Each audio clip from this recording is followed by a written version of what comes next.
مش عارف ليه يعني، او خرج علشان يخش ادمن ويطردني. سقطت منك الادمنيه، الحمد لله، على الاقل نطمنوا انه ما فيهش طرد. شيء وافتخر علشان انا عملت لك دعوه لهذه الغرفه علشان ما يطردوكش الغرفه الثانيه وما يعودش فيه تشويش يعني. هل النبي صلى الله عليه وسلم بلغ الرسالة وأكمل الدين؟ ليه يا بريان زعلان مني وانا عملت حاجة؟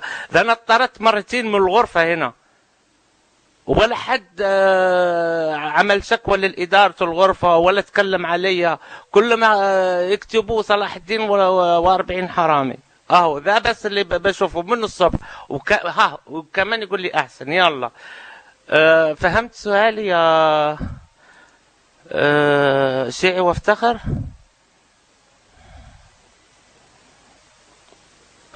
فهمت سؤالي؟ فهمت سؤالي. ايه رأيك يا شيعي وافتخر الإدارة نمسكوها احنا انا وانت؟ ايه رأيك في هذا الامر؟ انا رفعت عنه الادمنية لانه هو انت ادمن اصلا، كيف رفعت عنه الادمنية؟ موافق؟ يلا. بس بصراحة انا ما اضمنكش شيء وافتخر يعني. ماشي، انا مش ضامن نفسي في الغرفة وممكن يطردونا الاثنين. يلا معك احلى مايك يا شيء وافتخر.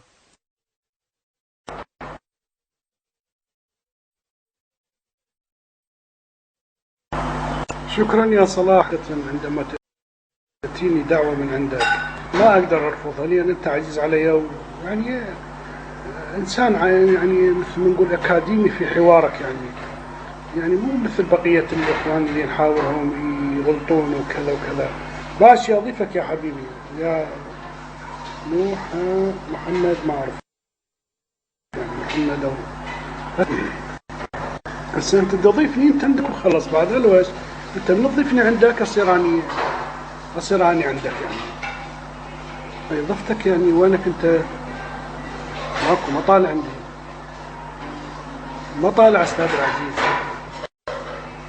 بس لحظة استضيف إضافة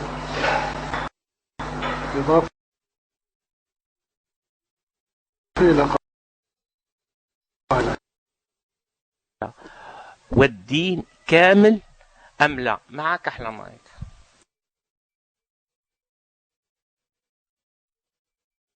هذا المتشابه من يوضحه؟ مستحيل إنسان من عامة الناس يقدر يوضح هذا المتشابه. زين، لا تقول لي الصحابة، لأن الصحابة غير معصومين باعترافكم أنتم، تقولون الصحابة مو معصومين. فالمعصوم الغير معصوم لا يمكن أن يفسر المعصوم. القرآن معصوم، لا يأتيه الباطل لا من خلفه ولا من بينه، هذا ما بين الدفتين المحفوظ.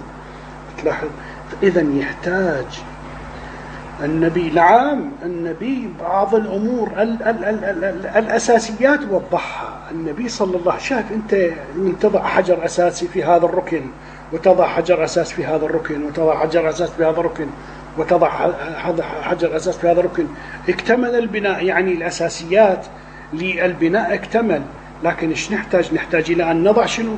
إلى أن نبني في فوق هذا الأساس. اللي يبني منه، اللي يبني هم الأئمة عليهم السلام، اللي هم شنو؟ اللي هم عدل القرآن كما يوضحه الحديث، حديث إني تارك فيكم مثل الثقلين ما أن تمسكتم بهما لن تضلوا بعدي أبدا، كتاب الله وعترة أهل بيتي. كتاب الله ولقد نبأني اللطيف الخبير أنهما لن يفترقا حتى يرد علي الحوض. تلاحظ شو مثلا؟ يعني من كان في هذه أعمى فهو في الآخرة أعمى وأضل سبيل. من كان في هذه أعمى فهو في الآخرة أعمى وأضل سبيلا. هذا من المتشابه. هذا شنو ذنب هذا اللي هو في هذه الأعمى؟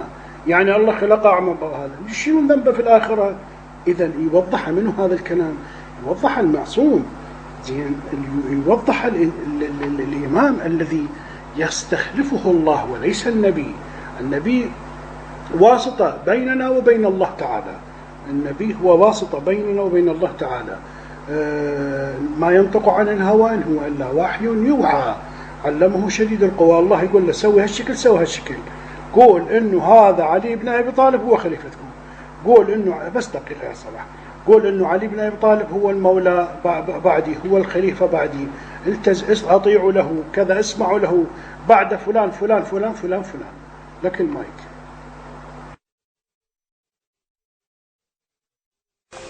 السلام عليكم ورحمة الله وبركاته. شيعي وافتخر. انت كلامك الثاني ان النبي صلى الله عليه وسلم ما وضحش كل الامور الدين، صح؟ صحيح يا شيعي؟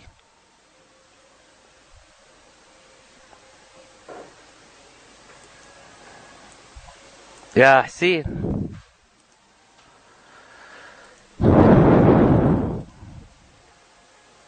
يا حسين سمعني؟ يوجد صوت يا إخوة؟ نعم الأساس وضحوا. لا لا لا، أنا مش بتكلم على الأساس ولا على الرفع ولا على النصب. أنت كلامك الثاني أنت قلت أن النبي صلى الله عليه وسلم ما وضحش بعض الأمور، مثلا زي الآيات المتشابهات، صح؟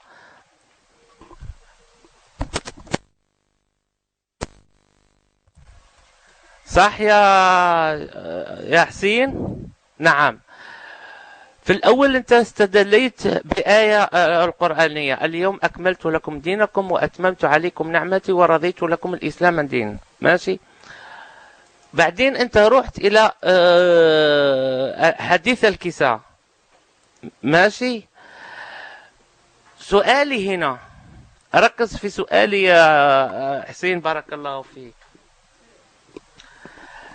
في كلامك ثاني ان النبي صلى الله عليه وسلم ما اكملش الدين، والايه انت اللي استشهدت بها انه اكمل الدين. لا، ليس الحديث الكساء الثقلين.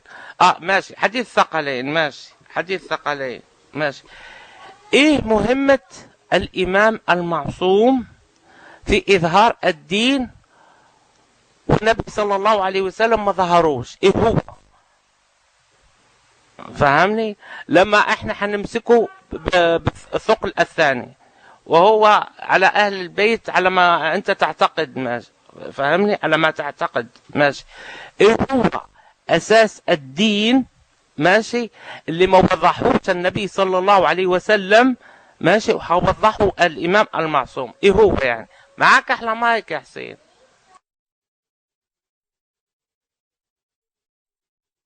نعم أخي صلاح، في أمور كثيرة الصحابة لم يسألوا النبي عنها.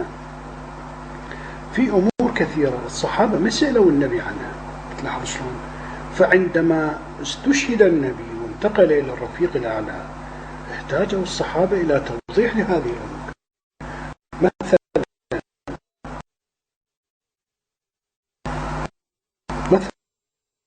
مثلا حادث عمر وكذا، وما أتذكر سوينا هيك من تيممنا وكذا، طريقة التيمم، كيفية التيمم. مثلا في أمور أخرى، مثلا أنه الأئمة من بعد 12 إمام، الخلفاء من بعد 12 خليفة، من يوضح هذا؟ تلاحظ شلون؟ النبي صلى الله عليه وآله وسلم قال لهم أنه الأئمة من بعد 12 خليفة.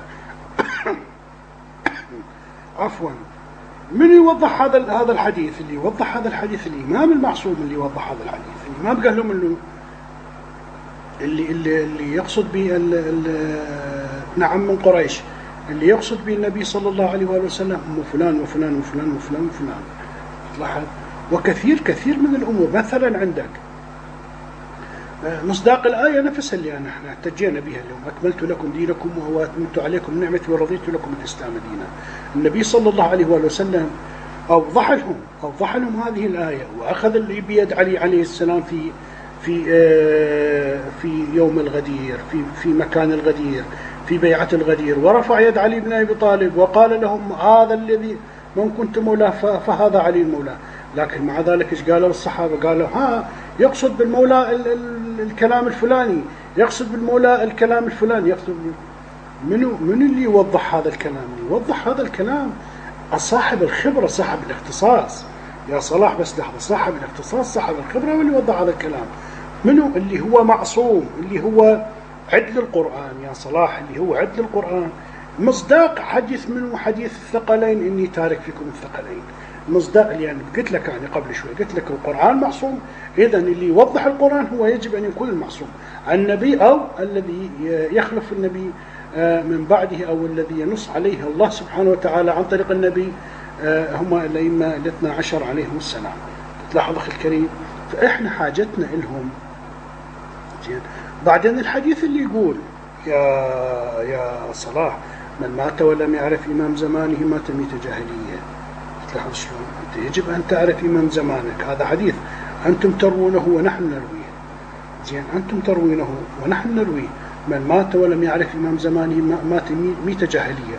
من إمام زمانك أخي الكريم؟ أنت قاعد تسألني، يعني دخلنا الغرفة وأنت تسألني، أنا أسألك هذا السؤال. أنت تروي هذا الحديث وأنا أروي هذا الحديث. من إمام زمانك أخي العزيز؟ زين، لا تضحك صلاح، أنا ناقشك. زين، لا تضحك، قل لي إمام زمانك منو؟ زين، تلاحظ شو لك المايك. السلام عليكم ورحمة الله وبركاته. عاوز تعرف إمام زماني يا حسين وما تضحكش؟ صراحة إمام زماني هذا الإرقام اللي ما عندوش اسم، ماشي؟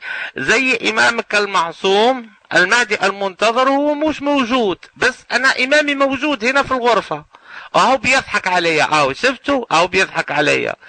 أنت تقول لي أنت ما تعرفش مين هو إمامك، فهمني؟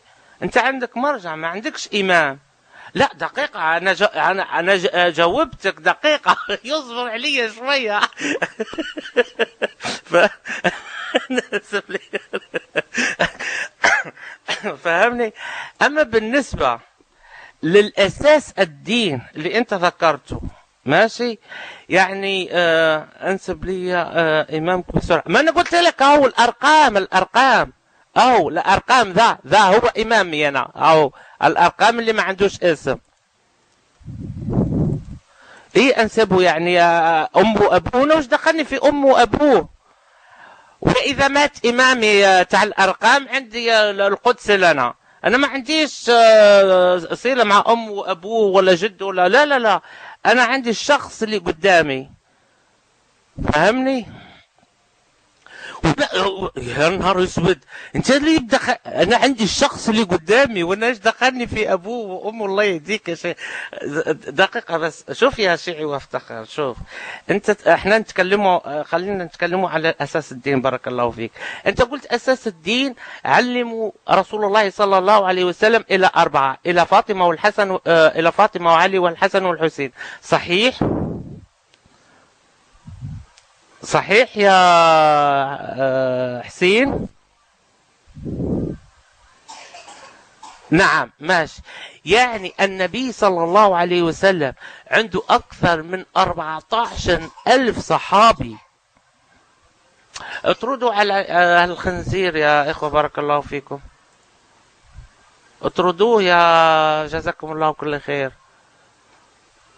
حطوه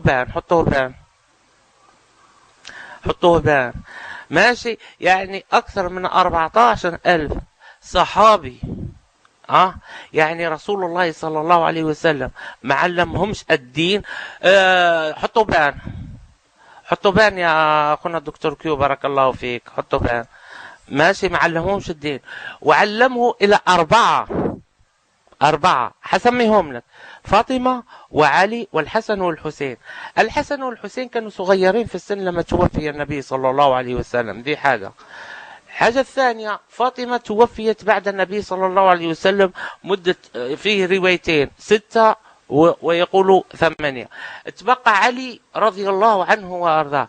يعني للأساس الدين أو ركن الدين تعلم على يد واحد يا شيعي وافتخر، أو يا حسين. هل هذا يعقل؟ النبي صلى الله عليه وسلم يترك أمة لا إله إلا الله وصحابته صلى الله عليه وسلم ويعلم دين إلى 4 أنفار. فاطمة بعد موت النبي صلى الله عليه وسلم مرضت وهي امرأة، الحسن والحسين كانوا صغيرين، وعلي رضي الله عنه وارضاه. يعني علي الوحيد هو اللي كان ماسك الدين ماشي علشان يكمل أساس الدين زي ما أنت بتقول، والنبي صلى الله عليه وسلم يعني ما عرفش أساس الدين لأصحابه. ممكن يعني تفسرنا هذه المسألة؟ بارك الله فيك. بس شوف حبيبي يا حسين، إن شاء الله أنا على ما أعتقد هذه آخر مداخلتي. أنا حقدم الأخ محمد وبعدين حقدمك أنت، وإن شاء الله يعني ما هوش حيسيبوك لحد ما تكمل كلامك خالص. موافق يا شيعي؟ موافق يا شيعي؟ أقدم الأخ محمد علشان لما أنت كنت على المايك وطلب المايك. والله ماشي، معك أحلى مايك أخونا محمد، وبعدين قدمه على طول ماشي وكمل معاه الحوار. السلام عليكم ورحمة الله وبركاته. طيب حياك الله يا حبيبنا صلاح، وحياك الله يا أبو علي. أبو علي، أنا قبل لا أدخل في النقطة اللي لفت انتباهي في الحديث اللي ذكره في صحيح مسلم والبخاري، شوف يا أبو علي، أنا إمام زماني أبوي، وأنا أعرف نسل أبوي وأعرف أولاد أبوي، فإله ذرية أبوي وله نسل، فهذا إمام زماني. طبعا أنا مش من باب الاستهزاء، يعني أنا أقول لك هذا الكلام. طيب، المسألة اللي لفت انتباهي في مسألة أنه أنت عمالك بتستشهد في حديث محمد، أنت غيره، أنا ما قلت إنك إمامي. لا شوف يا أبو علي، إحنا عندنا مذهب أهل السنة والجماعة ما في شيء اسمه إمام الزمان، ما في. لم يرد عن النبي عليه الصلاة والسلام أن هناك شيء اسمه إمام الزمان. لو كان هذا الشيء وارد بالإسلام، من كان إمام الزمان قبل مجيء النبي؟ هذه نقطة. بس أنا خليني أرجع للنقطة اللي لفت انتباهي. ذكرت أنت في صحيح مسلم والبخاري مسألة 12 خليفة، وفي رواية أخرى 12 أميرا. تمام، صحيح، هذه الرواية ذكرت في صحيح مسلم والبخاري، ما عندنا إشكال. أنت نسبت الرواية هذه لمين؟ الأئمة 12 من نسل الإمام علي. طبعا وين دليلك؟ أنا ما أعرف كيف أنت نسبتهم على أنهم في هذه الرواية المقصود فيها الأئمة 12، ما أعلم. لأنه لابد أنت طالما واستشهدت علينا في حديث عند أهل السنة، وجب عليك أنك أنت تفهم الحديث كله يا أستاذ أبو علي، لأنه بالحديث النبي بين من هم ال12. طبعا لم يذكر الأسماء، ولكن بين على من نحكم أن يكون هؤلاء الأئمة 12. كيف؟ لأنه بالحديث يا أستاذ أبو علي قال النبي عليه الصلاة والسلام: لا يزال أمر هذا الدين قائما ما ولي 12 خليفة. تمام؟ أيضا قال: لا يزال الدين عزيزا ما ولي 12 خليفة. إذا فهمنا من هذا الكلام من شروط قول النبي عليه الصلاة والسلام من هم الأئمة 12 أو الخلفاء 12. لابد أن يكون في وقتهم وحكمهم لابد أن يكون الإسلام عزيزا. كيف يكون الإسلام عزيزا؟ أي فتوحات إسلامية. نحن نعلم يا أستاذ أبو علي عندكم على أن الأئمة 12 كلهم لم يحكموا، طيب، وكلهم ماتوا إما بالسم أو ماتوا بالقتل. فكيف أنت الآن نسبت هذا الحديث للأئمة 12؟ هذه مداخلتي، بارك الله فيك يا أخوي صلاح. تفضل يا أبو علي، معك المايك، أسمع منك.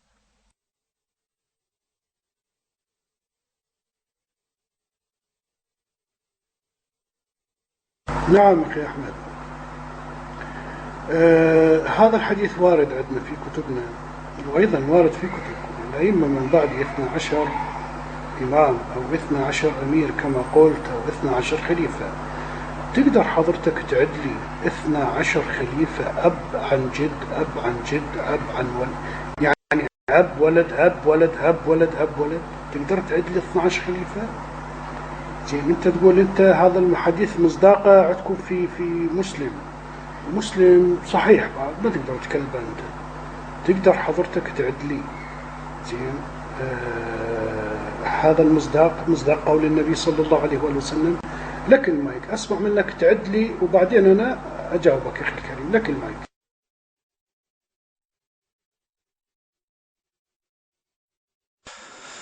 طيب يعني هلا لو أنا عديت لك إياهم يعني هل تأخذ فيهم؟ هل تأخذ فيهم؟ ها تأخذ فيهم يا أستاذ أبو علي؟ ما عليك أنت عد. لا ما هو شوف، إذا بدك أعد لك إياهم، هو الحديث صح لم يذكر عن النبي صلى الله عليه وسلم بالاسم من هم الاثنى عشر. طبعا عندنا العلماء يعني قالوا هم من بني أمية. طبعا أول شيء معروف أبو بكر وعمر وعثمان وعلي، تمام. ثم تأتي من خلافة بني أمية، لأنه الإسلام انتشر يعني معروف، وهذا أنتم ما تقدروا تنكروه. الفتوحات الإسلامية تمت في عهد بني أمية، فإذا الشرط هذا ينطبق عليهم عندما قال النبي صلى الله عليه وسلم لا يزال الدين عزيزا ما ولي 12 خليفة. طيب لا يزال أمر هذا الدين قائما.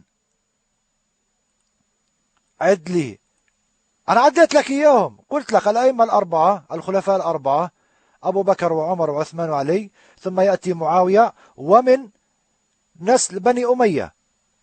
هذا ما عندنا. هذا لا ليش؟ لأنه بينطبق عليهم هذا الحديث.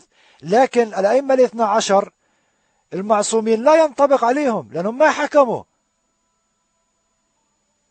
حكموا يا أستاذ أبو علي. مايك تفضل، معك المايك.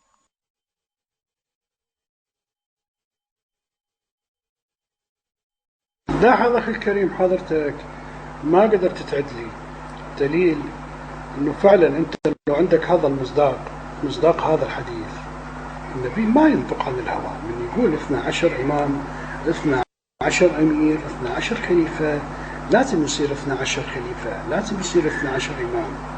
زين لكن حضرتك ما قدرت تعد لي لا 12 ولا هذا، عديت لي 4 بس وخلاص. زين أو معاوية وتريد تجيب يزيد وياه، تريد أنا أساعدك عبد الملك بن مروان، الوليد، سليمان، عمر بن عبد العزيز ومع ذلك ما تقدر تعد.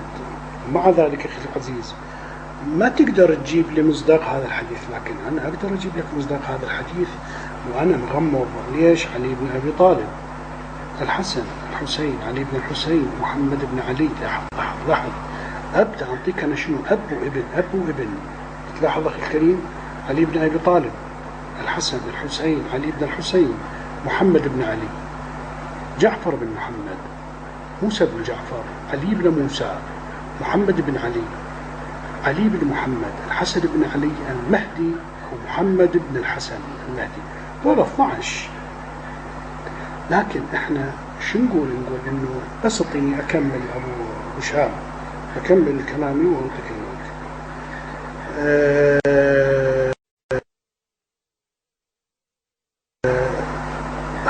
هذا هو مصداق حديث النبي. المشكلة انه هذا المصداق، انه هذا الحديث للنبي صلى الله عليه وسلم ما طبق. ليش ما طبق؟ لو كان طبق كان هؤلاء استلموا الخلافة مثل ما تقول حضرتك. زين انت مو تقول انه النبي يقول خلفاء، لو كلام النبي طبق من الاساس من البداية، من قال لهم ان تارك فيكم ثقلين هذول وذولا، وعلي بن ابي طالب اولهم وهذول من وراء. زين لو الامة سامعة هذا الكلام وما اختصوا الخلافة زين في وقتها من صاحبها الشرعي، تركوا النبي مسجى زين بعد ما يدفن وراحوا الى سقيفة بني ساعدة واتفقوا وكذا، وتحقق ما تحقق. زين واحنا ما نريد نخوض احنا بهذا حديث السقيفة وكذا وكذا وما جرى. تلاحظ فما كمل دخل اكمل وانطيك المايك. فاذا لو طبق هذا كان هذا المصداق لقيته. انا اقدر انطيك هذا الحديث من كتبك اخي الكريم، وبالاسماء ايضا من كتبك اخي الكريم. تلاحظ بالاسماء ومن كتبك. لا مو كلام حسينيات يا دكتور، أنت دكتور حضرتك تسمي نفسك دكتور، مو كلمة حسينيات هذا. يعني ليش الكلام من ما يعجبك تقول كلام حسينيات؟ أخي مسألة الشيع أنا ما أحتاجك تشيع، أنا هنا بناء على دعوة أخي صلاح لا أكثر ولا أقل. يعني قلت لك صلاح من يدعوني ما أقدر يعني أرفض له يعني دعوة، لأن هو إنسان يعني يتحاور يأخذ ينطي. أنت لا أنت تقول لي رد كلامي دكتور، رد كلامي، لا تقول كلام حسينيات. زين هذا الكلام شوف هاي الأمور إحنا شبعنا من عندها، كل حكاية تقول لي حسينيات حسينيات حسينيات. الحسينيات يعني ثقافة عامة. زين أنت تعال احضر الحسينيات. السلام عليكم ورحمة الله. حضرت في الحسينيات عمو. الآن آسف جدا أني قلت حسينيات. الآن لو سمحت، طيب الآن لو سمحت بارك الله فيك، طيب هاتنا من كتب أهل السنة والجماعة، من كتب أهل السنة والجماعة. أنا جالس هنا ما رايح أنتظر. طيب أن الأئمة الخلفاء رضي الله عنهم أجمعين وعليهم السلام تمام ذكروا في كتب أهل السنة والجماعة زين العابدين والباقر والصادق والكاظم والرضا والجواد والهادي والعسكري والمهدي. تفضل خذ المايك.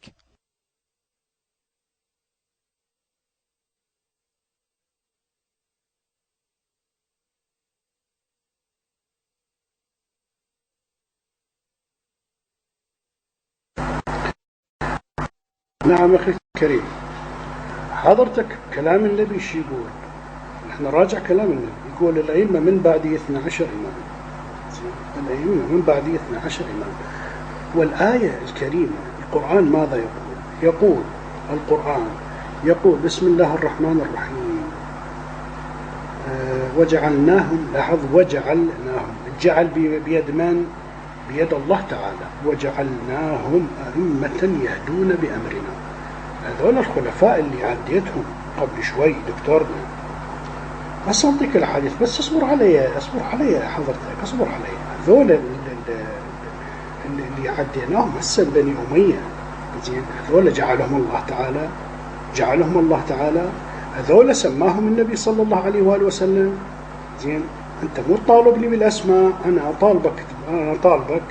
أطالبك أنت أيضا تعطيني أسماء النبي قال، تعطيني أسماء النبي قال إنه فلان وفلان وفلان وفلان مصداق هذا الحديث. أنت هذا الحديث عندك موجود، لا تقول لي ما موجود. هذا الحديث أنتم 1,000,000% متفق عليه، وعندنا أيضا متفق عليه.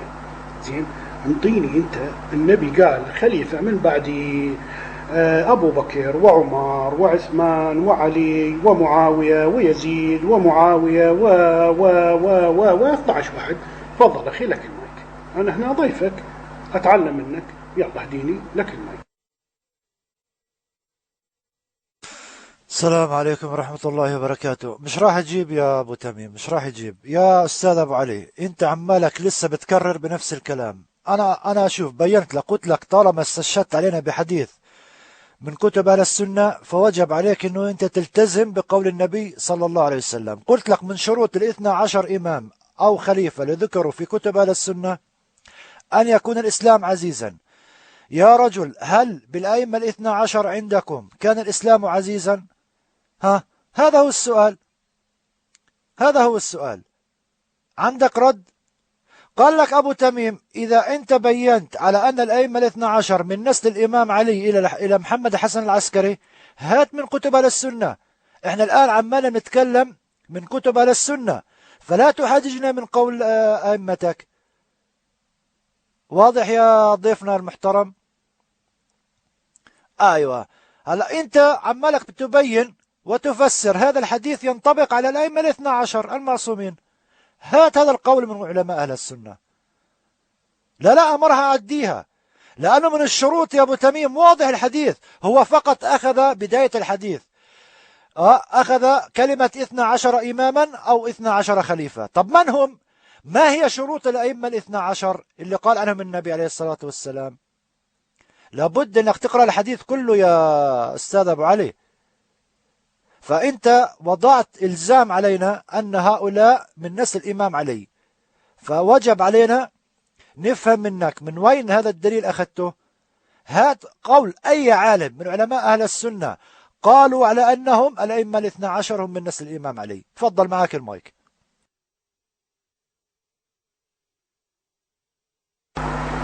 أخي الكريم، أخي الكريم، إنك أحلى ماي. أنا اللي أطالبك هذا مصداق هذا الحديث عندي وعندك. زين يا أخي أنت مو مسلم دكتور، تضحك أنت، تضحك حضرتك مو مسلم. زين باكر ابنك يسألك يقول لك بابا منو ذو الخلفاء اللي قال عنهم النبي صلى الله عليه وسلم زين 12 خليفة؟ عد لهم، عد لي إياهم، عد لي الخلفاء. زين عد لي الخلفاء. زين أنت إذا عديت لهم قال لك بابا أكو حديث للنبي صلى الله عليه وسلم قال الخليفة فلان وفلان وفلان وفلان وفلان سماهم.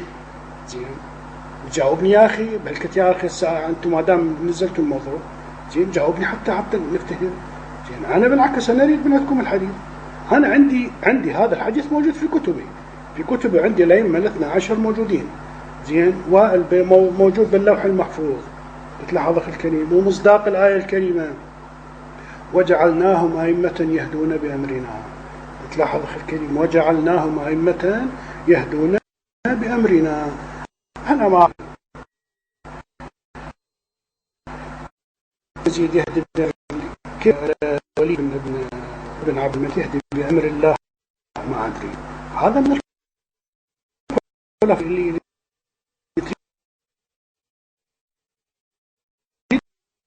يجيب لهم 12 الصوت إن شاء الله الصوت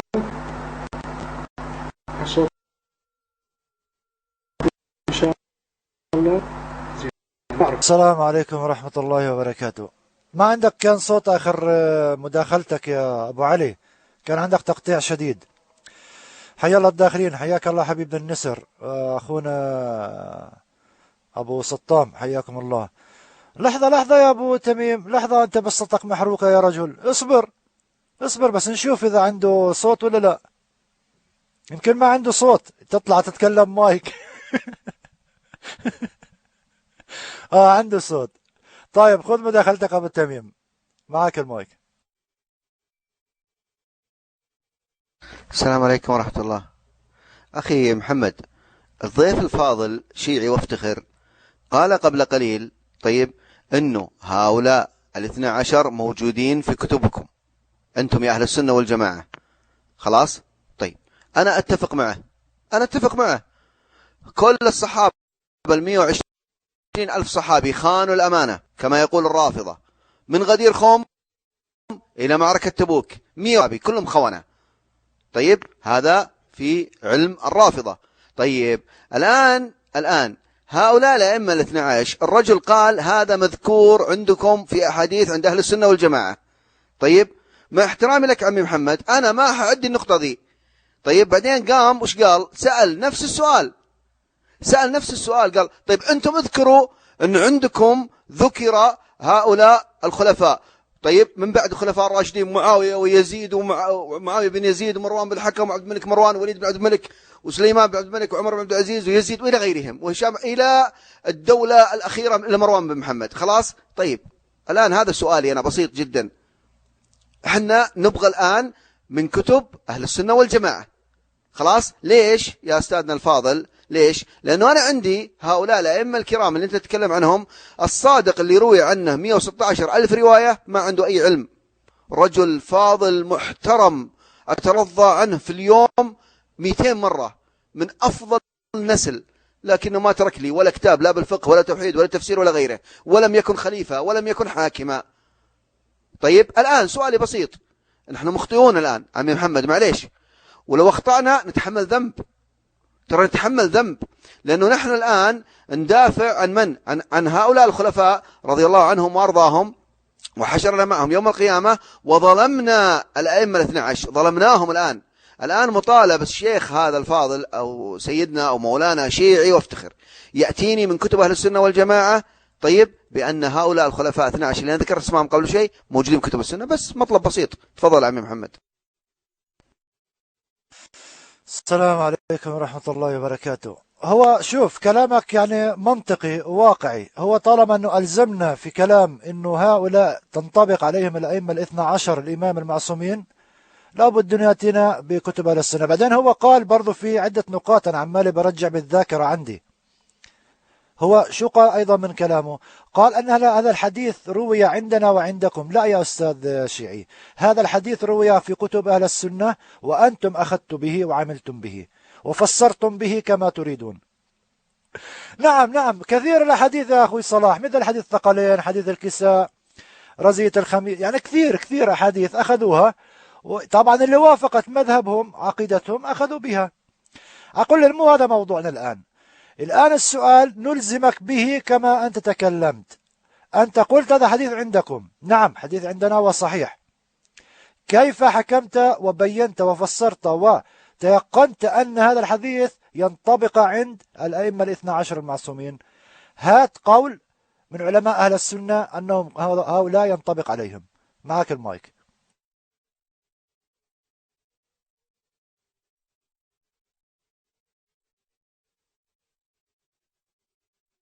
نعم أخي الكريم، أنا بصراحة كان عندي جوال ما فهمت شنو كلامك وهي، لكن كلام الدكتور شوف لا هذا الحديث ابن حجر في المطالب العالية كتاب الفتوح قال مسدد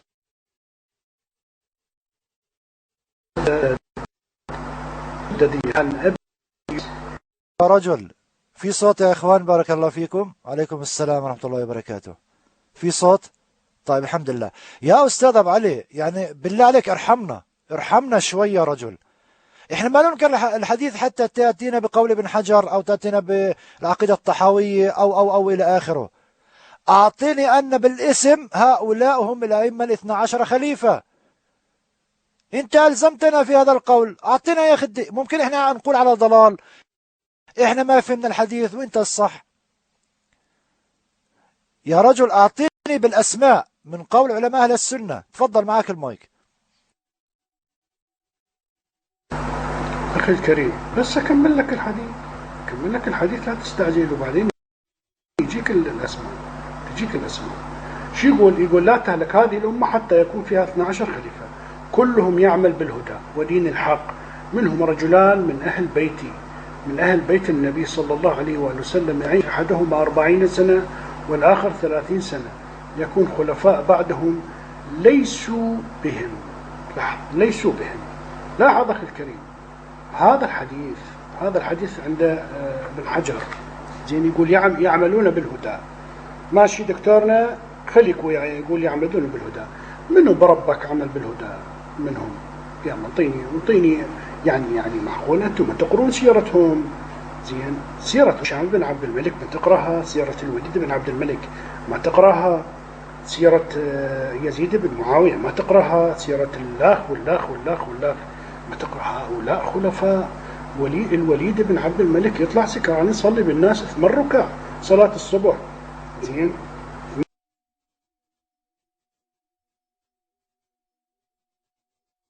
السلام عليكم ورحمة الله وبركاته. السلام عليكم.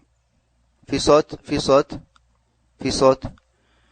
طيب خذ المايك الآن يا شيعي وافتخر، وأتنا من أين أتيت بهذا القول أن عبد الملك مروان كان يصلي الفجر بالمسلمين وهو سكران. تفضل.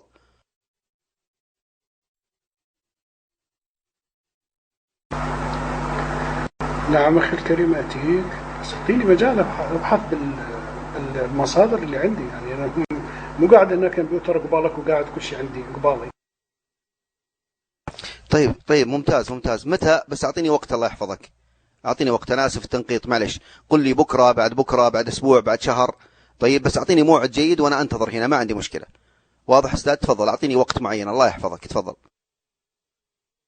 شوي فد 10 دقائق ربع ساعة وأعطيك. أنا أبحث لك بسيرة الوليد بن عبد الملك وأعطيك من رواياتكم أخي الكريم. لكن أنا اللي يريد أقولها أنه لحظة يا أستاذ، الله يحفظك. قلت لك أنا ما نبغى كلام حسينيات إحنا، معليش. طيب أثناء ما تتكلم عن هؤلاء الخلفاء، طيب إذا لم تكن متأكدا لا تطعن فيهم، لأن إحنا ما نرضى. إحنا مسلمين ونعرف أن هؤلاء كلهم خلفاء مسلمين حكموا دول إسلامية وكانوا يحجون عاما ويغزون عاما.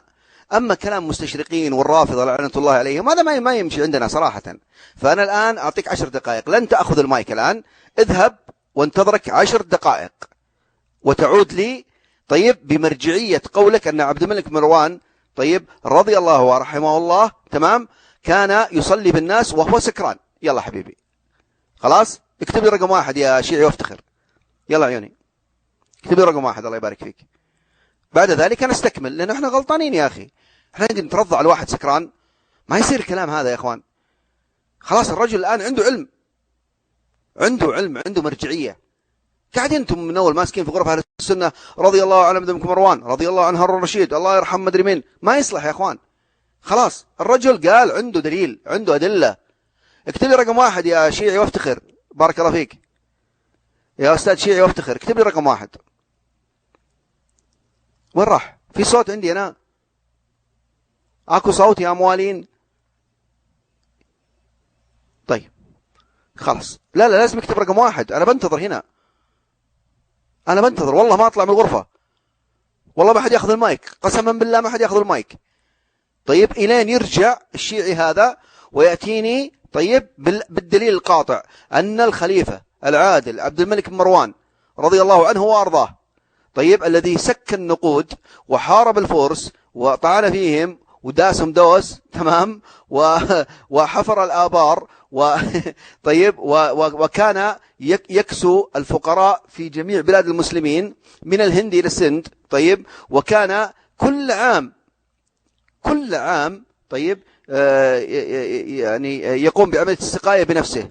خلينا نشوف السكران هذا شو وضعه بالضبط. إذا والله الرجال سكران لا عندنا مشكلة، احنا مراجعنا ما هي مضبوطة، يعني كلنا مضحوك علينا يا اخوان. طلع يزيد هو اللي قاتل الحسين، وطلع معاوية هو اللي كذا وكذا، وانتم ماشيين. لا عندكم مشكلة انتم يا اهل السنة، انتم ما تصدقون يا اخي. ايش فيكم انتم؟ بس تسمعون من يضحكون عليكم اهل السنة وكذا. لا ما يصلح.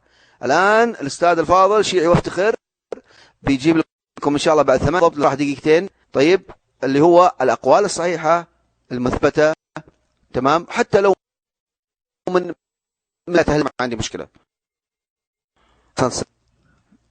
اي الله يا عمي القدس، اهلا الله يحفظك يا عمي، شلونك؟ ان شاء الله طيب اشغل لكم برنامج شويه تلعبون فيه لين يرجع شيعي وافتخر. يلا من نفسكم يعني، يلا ها.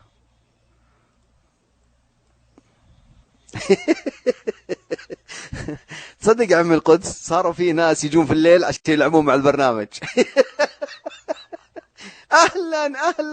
اهلا وش معقول؟ تموز يلا اهو تموز يلا.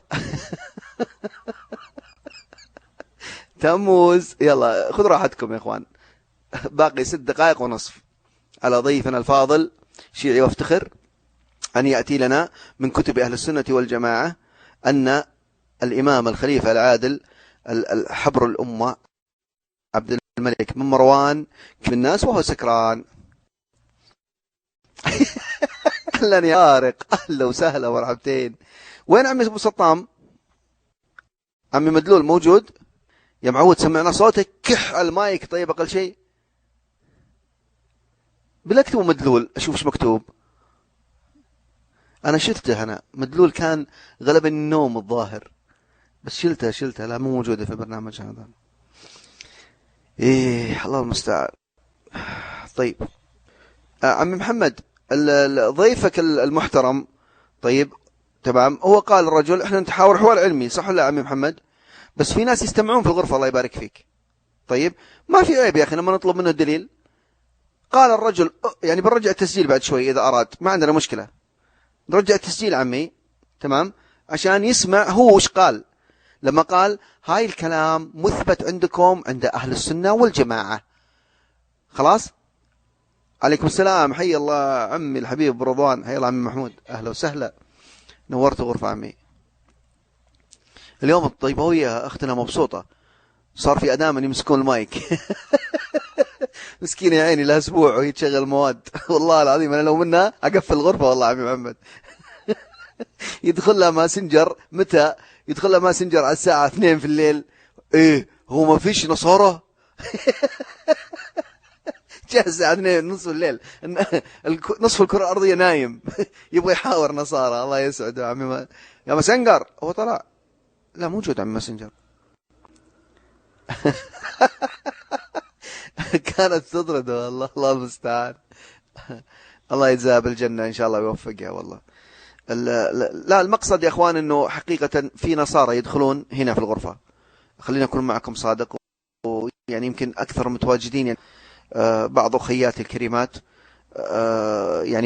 يعني يرون أن هناك نصارى يدخلون ويلبدون في الغرفة ويستمعون للمواد أمانة. يعني طبعا أنت تعرف عمي محمد أنا ما أعرف أحاور نصارى، طيب فلذلك ما أتجرأ أني أفتح موضوع.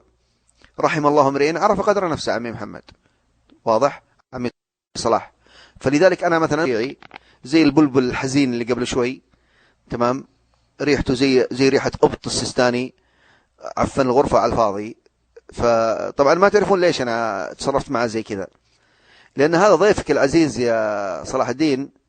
طيب قال ردا في غرفة عمر على أحد الأخوات لما كتبت أن هذا الشيعي لن يجيب أو معنى الكلام هذا، يعني قال، قلت له طبعا أنا أعتذر اللي مكتوب على التكست، هذا ضيفك المحترم اللي قبل شوي قال أنه أنا أعرف إيش المثل المصري وين عمي طارق، ما ينوب المفارع إلا تقطيع هدومه. ليش؟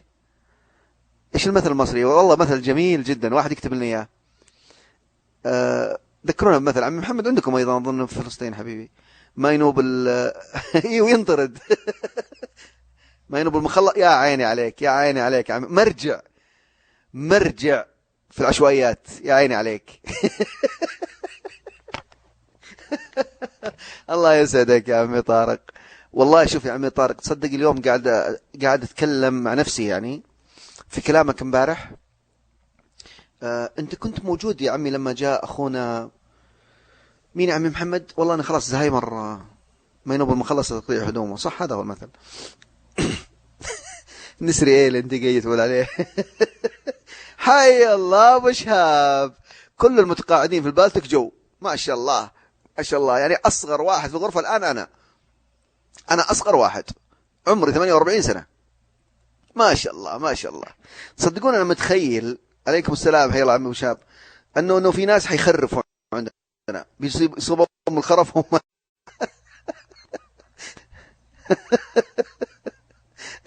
اي الله عمي ابو رضوان، لا انت توك شباب عمي ابو رضوان، الله يسامحك، يعني ما اعرفك، الله يطول عمرك، الله يطول اعماركم ان شاء الله باذن الله تعالى على طاعته، هذا اهم شيء، هذا اهم شيء.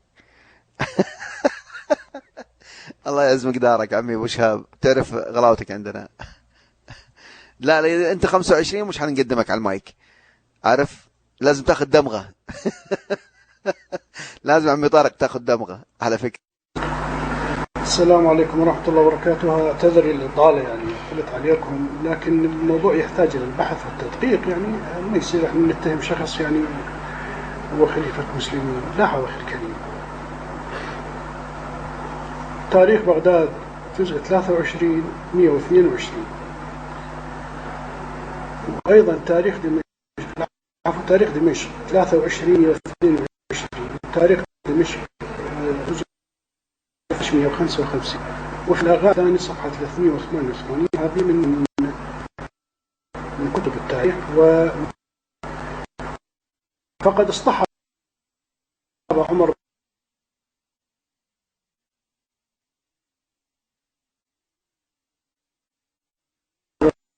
الآن حط رقم 1 تسمعني، لأنه الصوت انقطع عندك. إيه الآن باخذ اسم الكتاب أنا، طيب، وبروح مكتبة الوالد هناك وبطلع كل ما شاء الله تعرف الوالد 4000 كتاب. طيب ما عندي مشكلة يا أستاذ شيعي وأفتخر، تسمعني؟ طيب خلينا ننقط، يمكن ما يسمع يا إخوان. شيعي وافتخر، تسمعني الآن؟ بارك الله فيك يا أستاذ شيعي وافتخر، تسمعني الآن؟ حط رقم 1 يا أستاذ شيعي. يا عمي المؤلف شيعي يا شيخ، أنت مصدق الثاني. يا شيعي وافتخر، يا أستاذ شيعي وافتخر، الله، يا أستاذ شيعي وافتخر، لا حول ولا قوة إلا بالله.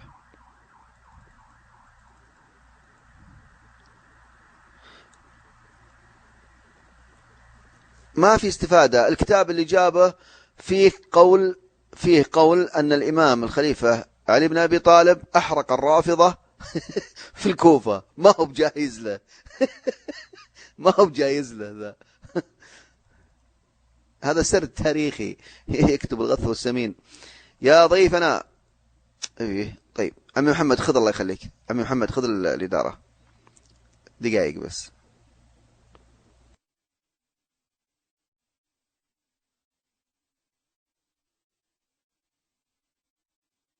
السلام عليكم ورحمة الله وبركاته. والله جالس بتعشى يا أبو تميم، إذا في حد بس أبو الشاب إذا كان موجود يكمل معاه. لسه يعني الآن حطيت العشاء وبدي أتعشى. يا شايبنا يا أبو شاب، طب أنا يعني والله سخن الأكل، يعني أخليه يبرد حرام يا أبو تميم، والله بعدني بلا أكل والله بعدني بلا أكل، هلا اللي بلشت أكل. الله يعافيك يا حبيبنا الغالي. ما أعرف هاي الأخوة ما شاء الله يعني موجودين، أخونا النسر، أخونا أبو شاب الشايب، أبو شاب. قالت